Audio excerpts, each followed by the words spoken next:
Uniting for Suicide Postvention logo appears on screen.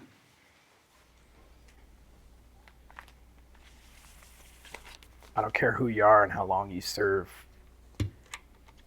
We all have our wounds, whether or not they're visible. Record player needle is placed on a spinning record. Text appears on screen. A postvention story, Jack Konauer. Jack is in his living room decorated with records and military items. Even as close as he and I were over those years, I had never been let into that side of him, whatever existed that eventually, led him to choose to take his life.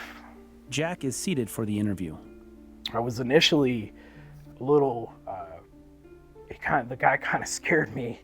He had just came out of military training instructor duty, and he was a very intense guy.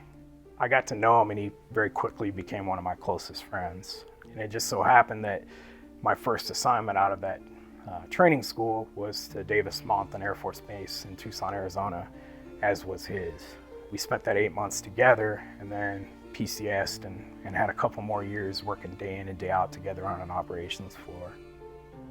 About 3 days after I started terminal leave and was in the process of retiring from the military, I embarked on, a cross-country motorcycle trip by myself. I had stopped to get gas, and I was somewhere in eastern Colorado in the middle of nowhere, and my phone rang, and it was a former coworker to let me know that a mutual friend of ours had taken his life. Loss by suicide is absolutely just as devastating than somebody that was overseas doing their job and is killed. And I really suppressed or shoved down my emotions and never really dealt with them. It seems that the senior NCO in me knew how to spring into action and help airmen around me, and knew how to provide them with help, and I knew how to listen and be a sounding board for them, and I knew how to try to help them through the situation. Just don't necessarily know how to be that for myself.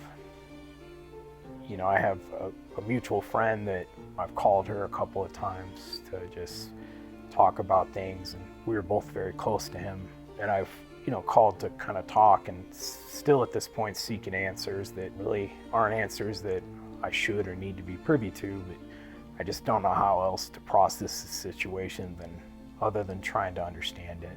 And it's something I struggle every day with. Probably the single biggest catalyst in my positive mental health is my motorcycle, and being able to get out there and get that wind in my face and ride with my brothers in arms that none of them I ever served with in the military, but the bonds are that strong. You need that sense of belonging. You have to be part of something where you can share stories with people who get your story because they've probably been through a similar situation. I guess everybody's part of a greater community of suicide loss survivors, no matter what your connection, how deep or how small it might have been. Jack rides off on his motorcycle.